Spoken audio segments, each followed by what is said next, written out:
Hello, Paleo Tribe. This is Michelle Norris, the CEO and co-founder of Paleo FX, and I am here today with one of our amazing alumni speakers, Camille Macres.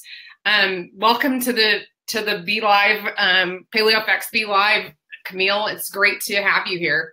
It's nice to see you, Michelle. Thanks for having me. I am super excited about this because Camille actually had me out to San Diego to film her Paleo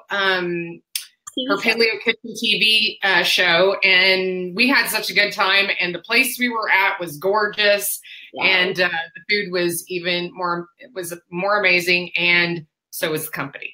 So just really super excited about this. So what do you have going on there for us today? Yeah, so one of the things that can be really hard for people during the holidays is just all of the temptation to eat a whole bunch of junk, like everywhere you go. So whether it be holiday parties or just gatherings with family, there's just constant temptation to eat crackers and cheese and all kinds of sugary things and tons of alcohol. And it just, like, the list goes on. And you may have been doing like really pretty well with your paleo diet, and then come December, it's like, oh, I'll just wait until January and get back on track. But it really doesn't have to be that way. And so I'm just here today to show you two incredibly simple recipes that you can either take with you to a holiday party, or with one of them, you can actually, it's a snack that I eat to fill myself up before I go to parties. It's got a lot of fat in it. So when I eat them, I actually don't really have a whole lot of temptation to eat all the things at all the parties. So these recipes have been, the one recipe also, the keto holiday bars. They don't have to be keto. And I'm also going to show you, because people have such different things they're trying to do, like, you know, with their macronutrient ratios. I'm going to show you the template for how to make this recipe, and then you can adapt it based upon if you're doing like no carb keto or low carb, or if maybe you're just eating paleo and you want to do some sweeteners, you can do that. And then you can take these bars with you to a party. You can eat them beforehand. It's not just for the holidays. These bars are awesome, like pre or post workout. It's just like a delicious little fat bomb.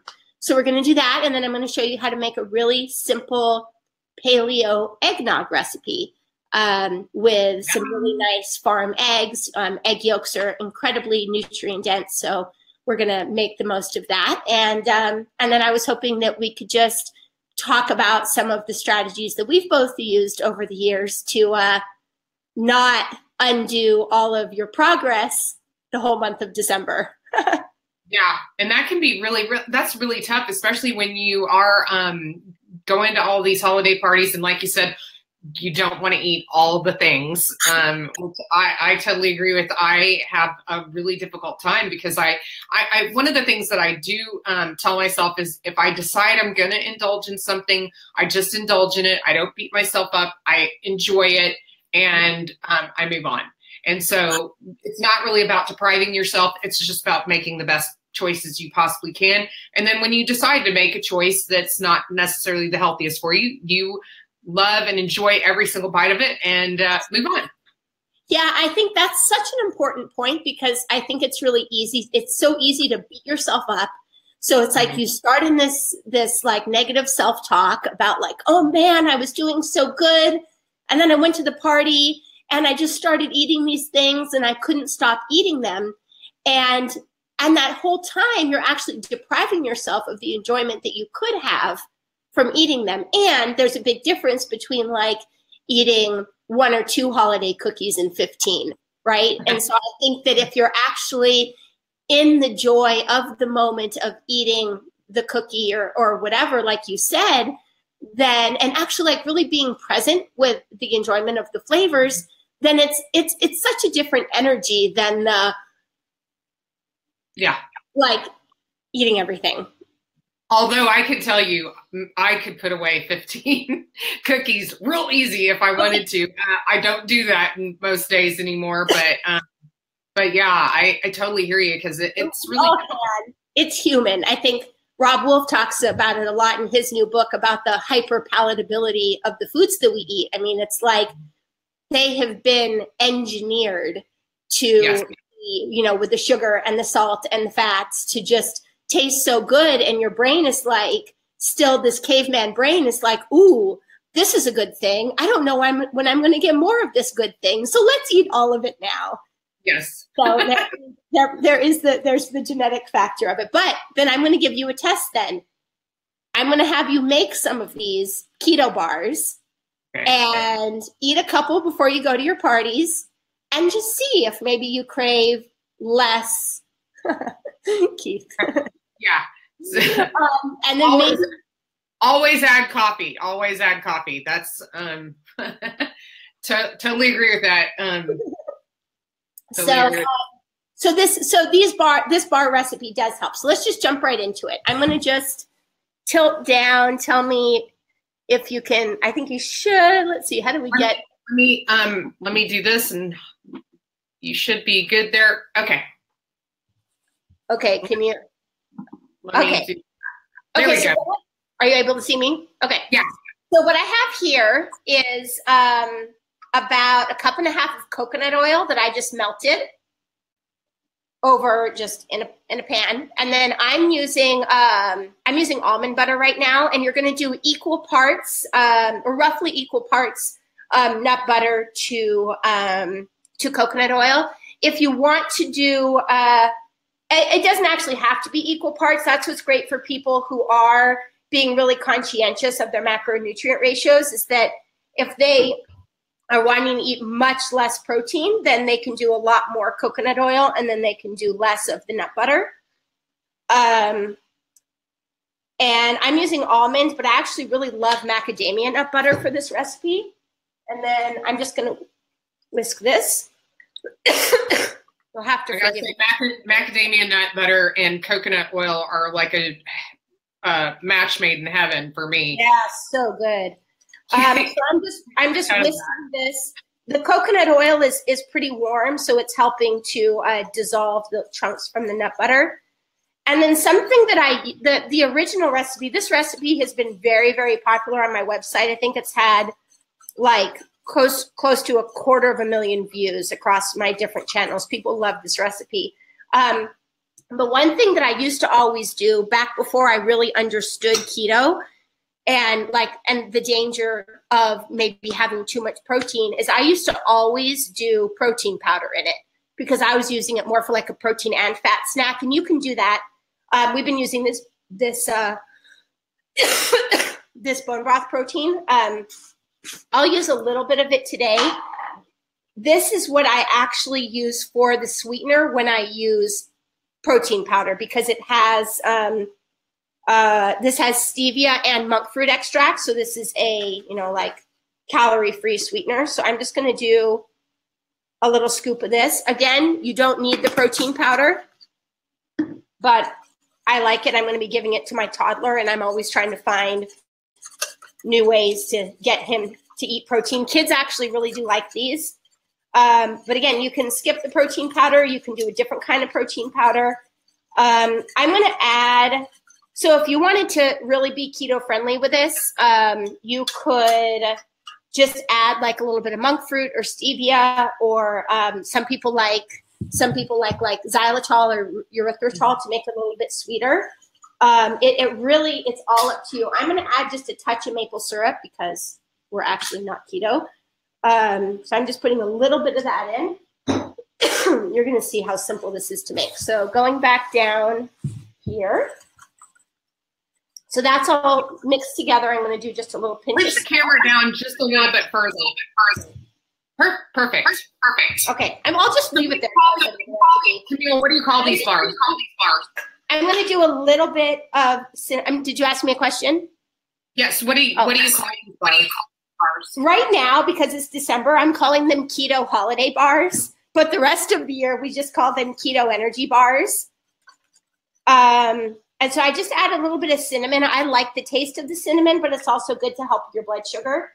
And so I just have a little, this Pyrex pan and a piece of parchment paper. I'm going to smash that down. It's sort of a large piece of parchment paper, but then I'm just going to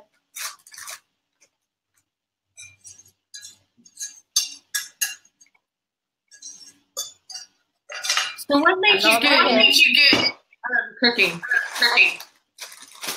Where did what? I said, what made you get into cooking? Oh my! I have been cooking since I was like as old or as young as I can remember. I actually have a scar still that you can. I don't know if you can still see it, but I was pouring. I loved bacon and all of the processed pork products when I was a kid. I would make myself like fried bologna sandwiches, bacon, lettuce, and tomato sandwiches. I was doing this when I was like 4 and probably 5 years old, like frying my own meat. Probably not a good idea. I'm not sure where my parents were. I actually I was dumping out the bacon fat and I poured it all over my hand. I still have a scar, but that somehow did not deter me from eating bacon. And then I never intended to become a chef. I always did well in school, and I have a degree from Brandeis University, which is a prestigious school in Boston. And I did my official, important office job for about a year after college. And the highlight of the job, I was working at a nonprofit, was she used to let me plan the donor events, which included planning all the food.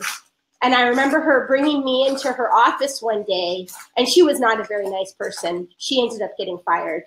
But she said, Camille, if you did your entire job as well as you do the food for the donor events, you would be my favorite employee.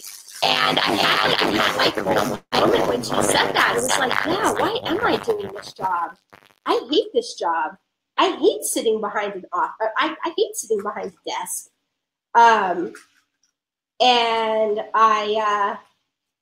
within like 2 months, I quit and I just became a private chef. And I actually probably wasn't that good to begin with. I was just like a semi-above average home cook, but I ended up learning almost everything I know about cooking from just saying this is what I'm going to do. And I lived in an area where there was a demand for private chefs. It was an affluent community.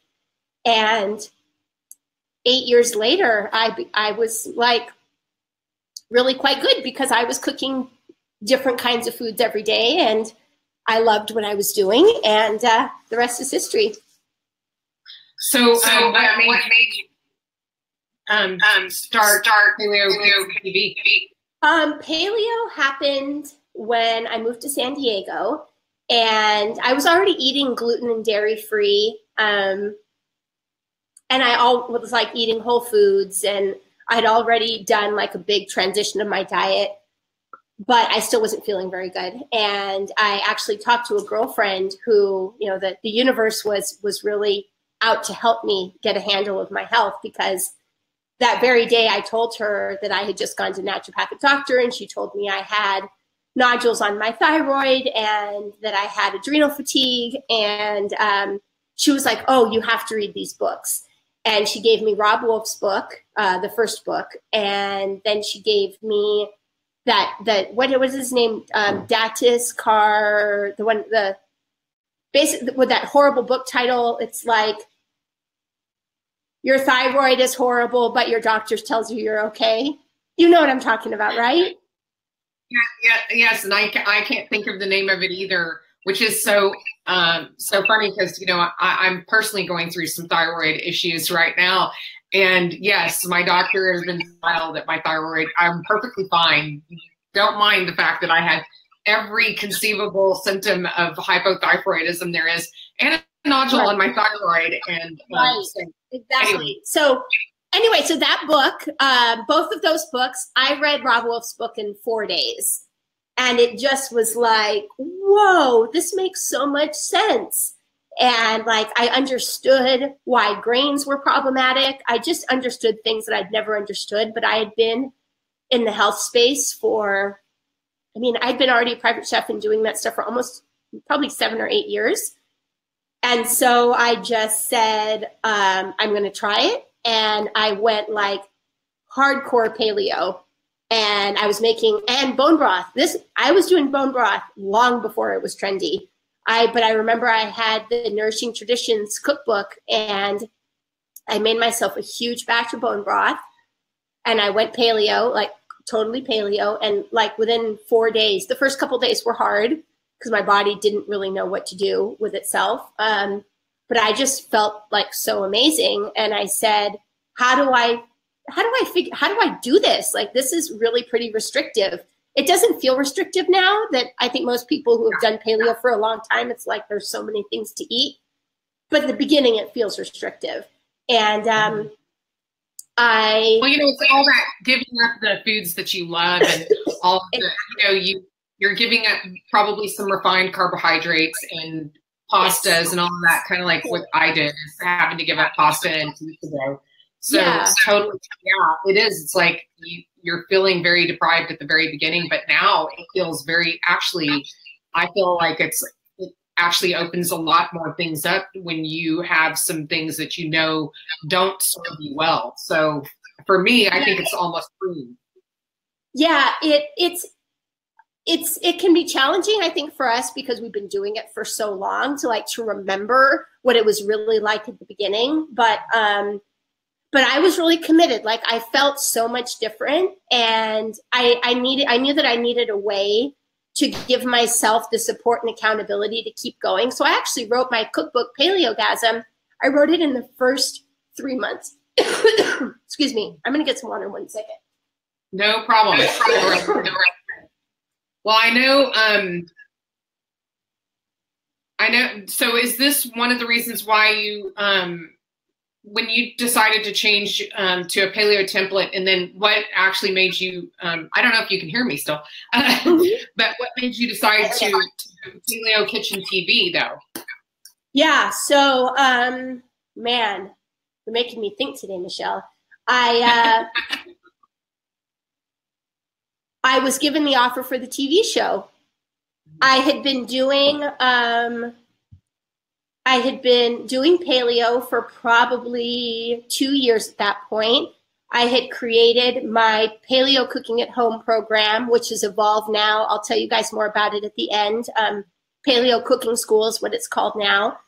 And so I was doing that. I had my cookbook, and I had a couple videos on YouTube, but not many.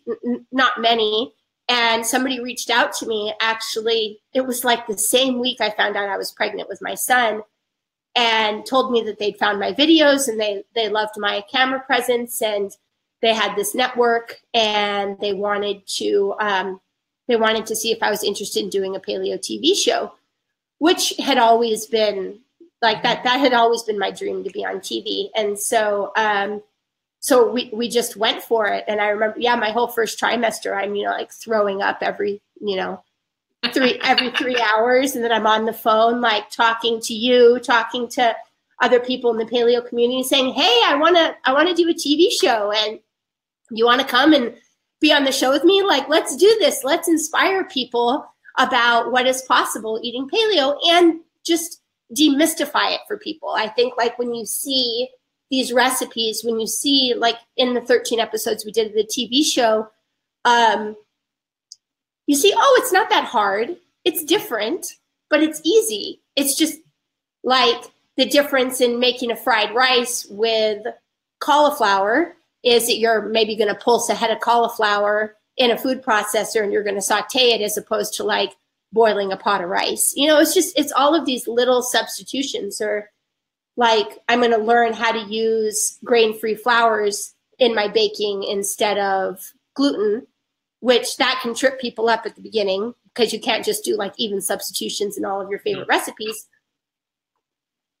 But just showing people and inspiring them. And I think that's also why the Whole30 is so popular, is because it says, hey, just try this thing for 30 days. Like, here's a bunch of recipes. Like, this is how it's all laid out. Just try it for 30 days. We're not telling you you have to do it forever. Just see how you feel after 30 days. And we know how people feel after 30 days of doing that. And so I think it's a lot more manageable for them than saying, hey, stop eating all your favorite foods forever, and have people be okay with that. But once you get to the 30 days, humans are not very good at making changes to their habits. We know that. But people can do things for a short period of time. But then if you can get them over that hump where they found some new foods that they like, they have these recipes that they're enjoying, they're beginning to like wrap their brain around how to do it, and then making, like, some people who are like really staunchly in the paleo community sometimes say, like, I have this paleo cream puff recipe that has like over 1 million views. And people are like, oh my gosh, paleo cream puffs, what? And then other people are like, cavemen weren't eating cream puffs. And what, a food processor? Cavemen didn't have food processors. And yes, that is true. That is all true. But this if I can teach people. It's not a reenactment. We're not trying to make a reenactment. We can't make a reenactment. It's not possible. So we just do them. Right. I think we still make those choices that they would have made as much as we can. And we get to have modern devices that make it easier to make our foods a little more palatable than they had. So anyway, go ahead. Yeah, a lot more palatable. Man, those cream puffs are pretty hyper palatable. I'm gonna have to get you to send me that recipe for sure. So where's your it's so good right now? But it's just helping people to do, like, to take some of the things that they've always loved and teaching them how to make it paleo, like a paleo chicken pot pie. Like, this is how you swap out dairy. This is how you swap out your grains. These are the sugars or the sweeteners that you can use. And so that's a big part of it. And that's what I teach in my paleo cooking school program. It's like, it's the fundamental recipes. It's broken down into like very simple and manageable steps for people. And I'm also like really keen on batch cooking. Do you guys do batch cooking at home at all? Okay, so we have our 2 sons living with us and my mother. So, and then our son's girlfriend. So, I didn't know you had a full house. So 5 people, 6 people in the house or whatever. So batch cooking that would normally be batch cooking is a normal cooking for us. Got it. Okay. I do cook a lot at one time, so I can at least have some of it hold over till the next day. So sometimes we can get leftovers or we can get lunch out of it the next day. But yeah, it's not batch cooking like it used to be. But where's your bars at? Let's see where those are at right now. Okay. So you want to showing us what we need to do with those? Okay, so here we are back with the bars. I was just tearing off the excess paper as we were chatting. It's a possibility I tore off too much, but we're just gonna roll with it. So here I have some shredded coconut, and now you can mix this all in the bowl together, but I like to sprinkle on the extras just so that it like is more evenly dispersed. And you can put whatever you want in this. Again, if you're doing like super keto, you may not put in the dried fruit. But so now I have, this is actually, okay, so what I have here, this was actually a bag of trail mix I got at Costco that I picked out the nuts really quick and I just chopped them in the food processor. You could leave them whole, but it just seems it's easier to cut. So I just have some chopped nuts, and this is just giving the bars texture. And then here, again, because I'm not super concerned about the carbs, and I like the cranberries are really nice and chewy. And then the pumpkin seeds, I also like for the holiday season, I like the green and the red. And then this actually has a couple chocolate chips and some dried blueberries. But again, this is just trail mix.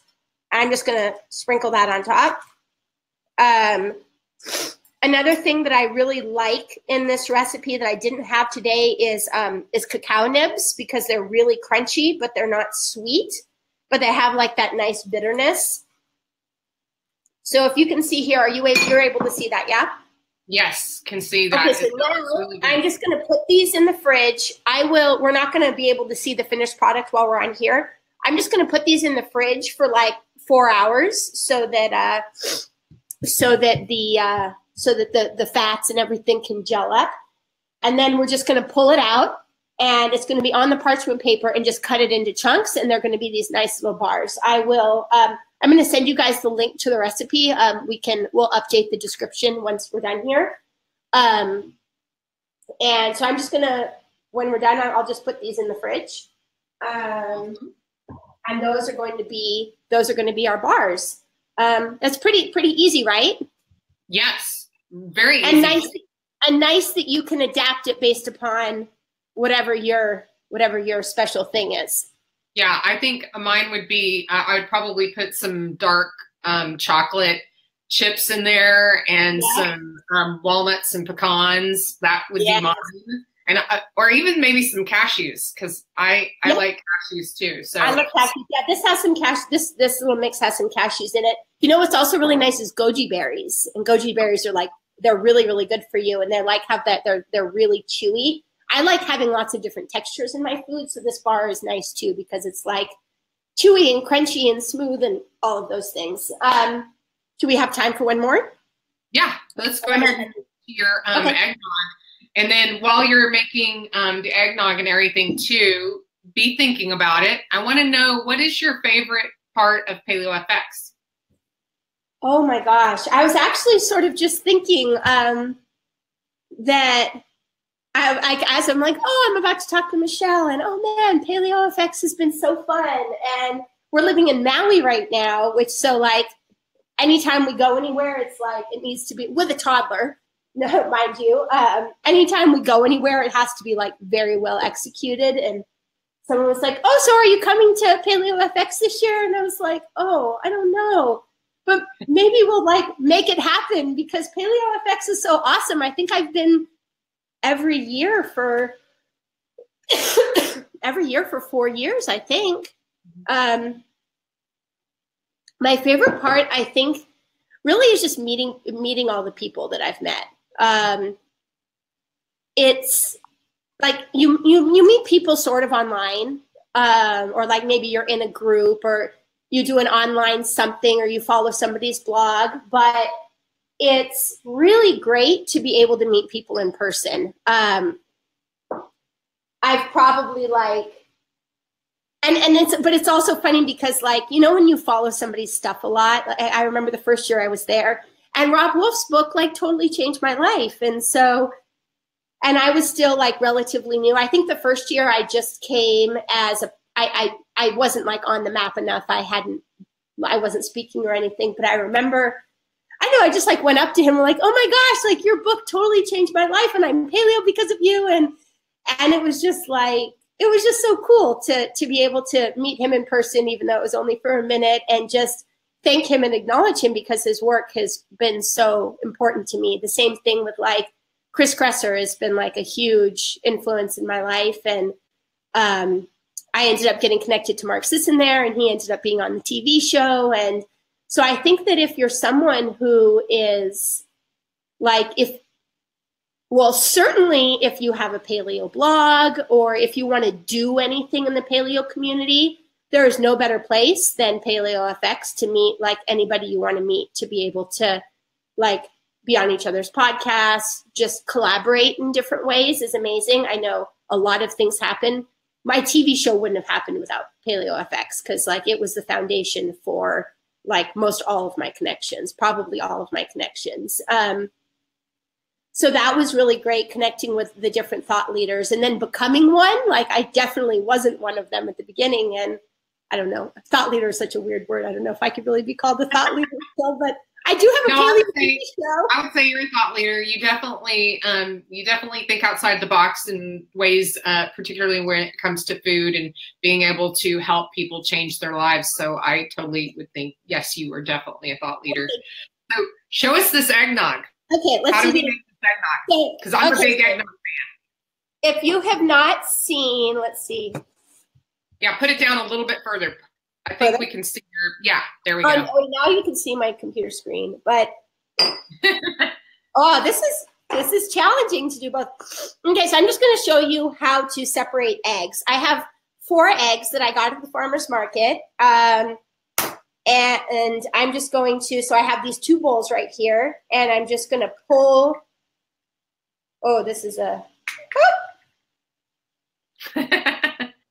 okay. There's like, if you Google easy ways to separate eggs, people have all kinds of genius ways that I have not mastered yet. But so I just separated the first egg.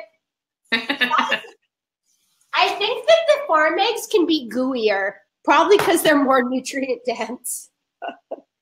So I'm just mine in the shell. I do mine. I pour them back and forth in the shells. Everyone saw me drink a yolk. So I was about to do that with the first one, but I did not have a good. I didn't have a good break. We'll try that again. Yeah. So here we go. So there's one shell, like you said. Oh, this will be better.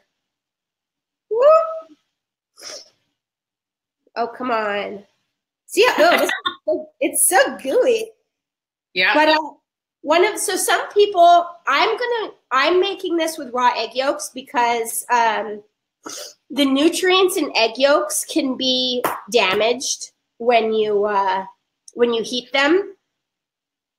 The whites, however, it is a good idea to cook your egg whites, which is why like over easy egg is a good choice when you're cooking eggs, because it has the yolk stays runny and the white gets firm.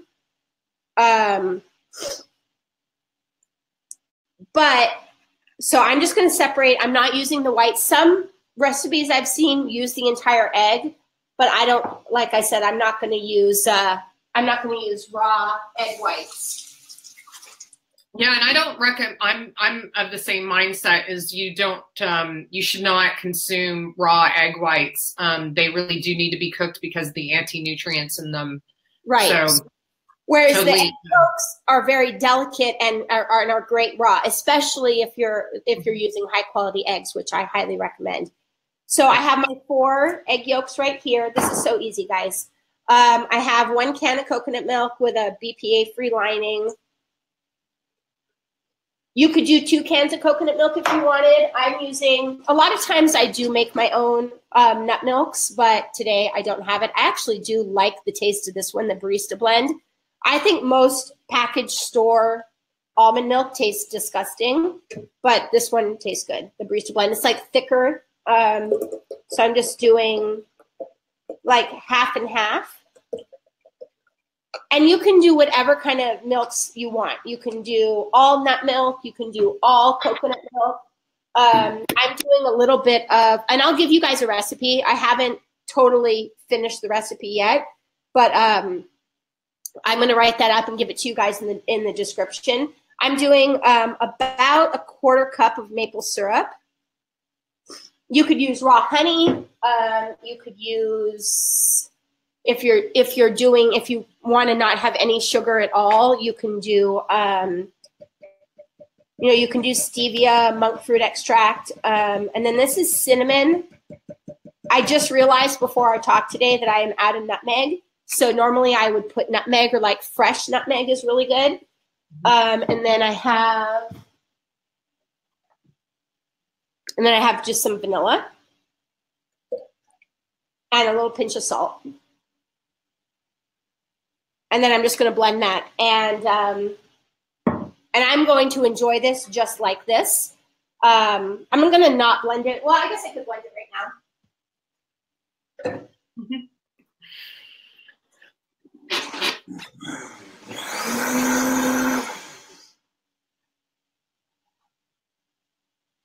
Do you ever put a little bit of cardamom or anything in your eggnog? I have not. I'm a big cardamom fan, so that's a really good idea. I'm a big nutmeg fan, especially the fresh nutmeg. So as you can, like, you look at it right here. Oh, that looks so good. It's really, really good. And I bet it's going to be good with those bars. It'll be really good with the bars. Oh my gosh, it's so good. I would put that in like my coffee. Oh my gosh, that would be amazing. The creamer. Yeah, what's going to happen with the raw? What happens though if you put this has the raw egg in it? If you put in your coffee, you're going to cook it? You know what? I actually wouldn't worry about that. I would just make sure you just temper it. And then you'd be okay if you temper it. And when we say tempering, that means what you do is you'll put a little bit of the hot, just a little bit, with a little bit of the raw, and you mix it, and then that way when they come together they won't curdle. Yeah, when you exactly. Put it all together. Anyway. Yeah. The other thing you could do if you're weirded out, I'm remiss to tell you this because I really think it's better to eat it with the raw egg yolks because it's so much healthier. But if you're like really skeeved out by that, you could take this whole thing and you could gently warm it, just ever so gently, whisk it and warm it up until it gets to, I don't know what temperature eggs have to be, maybe like 120. Yeah, I think they're like 120, 140, somewhere around there. Yeah. That could be. But yeah, so that is, and it's delicious. Like this, I really love the combination of like the half almond and the half coconut. And it tastes exactly like eggnog, but it doesn't have any refined sugar and it doesn't have any dairy. I know some people, do you drink your eggnog warm? Well, you said you want it with coffee, so that would be warm. Yeah, but normally I would drink it cold. If I was just drinking it by itself, I would drink it cold, for sure. You could add rum to it if you were doing it for a holiday party. But yeah, actually the coffee sounds really good. I haven't had any coffee this morning. I might mix this with coffee. So tell us, okay, so you guys can opt in to Camille's Paleo Kitchen TV and she's also going to have, I think you've got some bonuses for us. Yeah. Okay. Holiday. You want to tell us about it? So we have a couple things going on. We'll update with the links afterwards, but I have the my Paleo Starters Kit, which includes, I have some recipes. It'll have both of these recipes in it. You can opt in for that. And then I also have a recipe for a roasted bone marrow. Oh, wow. Oh, yeah. That's like one of Keith's favorites. Have you ever made bone marrow at home? Yes. And that's one of that's what I was saying is that's one of Keith's favorites is bone marrow. So yeah. So I have a recipe for roasted bone marrow, and then I also have another one for a chicken liver pate. I wanted to think of things specifically for the Paleo FX community that they would be excited about. Not all paleo people are going to get so excited about bone marrow and chicken liver, but they're so nutritious, and I know that your community really gets all of the health benefits. So I wanted to give you guys that. And just the chicken liver pate recipe, it's one of those recipes. I don't typically like chicken liver very much, but I actually like it. And other people who don't necessarily like it, I've made it actually around the holidays and they really like it. So, and it's just so good for you. I'm going to make it this year and I'm hoping that my 2-year-old will eat it. That would be, so you're going to get the Paleo Starters Kit. You're going to get those 4 recipes, and you're going to get a holiday baking replacement sheet, which shows you all of the paleo-friendly, mostly flours, fats, and sweeteners to use in your holiday baking. So, so we'll give you the link for that. And then we also have a special happening right now for the holidays of Paleo Cooking School Basics.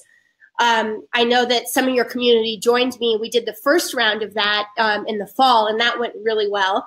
We're going to be doing another round of that, and they get, we have some additional bonuses when you sign up for that program, which is holiday side dishes. And, we have a big holiday dessert bonus that includes recipes and videos in addition to the rest of the curriculum. And we're doing 2 bonus.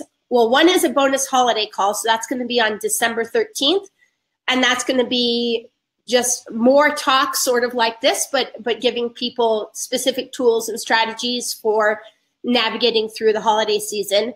And then we're going to be doing another call right after the new year, which is going to be sort of, what everybody is doing after the new year is, oh my gosh, I really want to clean myself up. So that call is going to be talking about like how to cleanse and detox in like a healthy, not super intrusive way with paleo principles. And then just getting yourself back excited and interested in being clean paleo. So so we're gonna have we'll leave links for that if you would like to join us. We do have a limit though on the size of the program because you get the private group and the calls with me. So I do try to keep them smaller so I can give everybody attention. We're opening it up first to the Paleo FX community before we open it up to other people. So if that is something you're interested in, definitely check the link out and then use the course. You can use the course in December when you're wanting to navigate being healthy. But if you're like, I can't even think about this until January, you can wait to use the course until January and just get yourself back on track. So so those are the things that we're doing right now. I'm also going to be doing live cooking retreats here in Maui. You can go to my website, paleokitchen.tv, or follow me on Facebook if you want to know more about that. But I have this beautiful kitchen, and this beautiful house, which I don't know, you can't. It's a big round house. It's cool. Awesome. It's in the upcountry Maui, and yeah, we're going to be starting in 2018. I'm going to be inviting 5 people at a time to come and for 4 days and learn all my tricks for making cooking really delicious. Yeah, I want to sign up for that. I mean, I'm a chef too, but I know you are. Maybe you could come and co-host one with me. That would be fun. I would love to come. Anyway, it doesn't matter. So very cool. Awesome here. Thank you so much for being with us today and showing us the bars and your holiday tricks and the eggnog for sure. I'm going to definitely try that out. And we're so excited about the bonuses and everything. We will have all the links for you so that you can sign up for Camille's Paleo Cooking School, and make sure you follow her on Facebook and opt in for her Paleo Kitchen TV show. And you guys are going to keep get all those together, you know? There's a lot of things, and you guys will keep seeing me. I have a bunch of recipes on the Paleo FX website, and so you'll keep seeing my face popping up if you guys are if you're tracking. Yeah, you can always catch her on there and nudge her so that she comes back to Paleo FX this next year. I know. Now that I'm talking to you and reminiscing about my past Paleo FXs, I think I'm going to go talk to Craig. We love Austin. We left Austin in April, and we're planning. We only thought we were going to be in Maui for the summer. We did not think that it was going to be a permanent. I still don't know if it's totally permanent. We'll see. But I miss Austin. I mostly really miss all of my friends in Austin, all of you guys. I know. We miss you. Mm-hmm. So you can come back anytime. But we wouldn't mind you staying there for a little while so we can come visit you there. I know. Oh, we have this guest house. We have a whole guest house right over there, which has all kinds of space for people to come and visit. So that's why I'm excited to open up the cooking retreats, because I love teaching people, and I want people to come and visit me at my house because I'm clearly not leaving very often. I don't blame you at all. I wouldn't leave either. But thank you so much for coming on today. And it was very fun. Kaliki Maka, isn't that the Hawaiian Merry Christmas? I don't even think I knew that. Well, I guess I did. I was born here too. Yes, I'm gonna go turn on that song. I've heard it twice today, actually. So oh my gosh. Okay, I'm gonna go turn it on. Get myself in the holiday spirit. There you go. With my eggnog. So thank you guys for joining us, and make sure you check the links and that you sign up to follow Camille on Facebook on Paleo FX and her Paleo Kitchen TV. Bye, guys. We'll be back again sometimes soon. I think we've got some more lives scheduled for you guys in the next couple of days. And make sure that you get your Paleo FX tickets now. We're in a ticket sprint that's going to be ending on December the 18th. And you do not want to miss your chance to get the tickets at the lowest price that you can at this point. Because after Paleo FX, it's so fun and great. The ticket sprint, once this one ends and the next one begins, the price increases. So when these tickets are gone, they're gone for good. So make sure that you get your ticket now. And thank you guys. And we will hope everyone has wonderful holidays, and make sure you're good at your holiday parties and everything, and that you just make the best choices you can and enjoy yourself. Bye. Bye.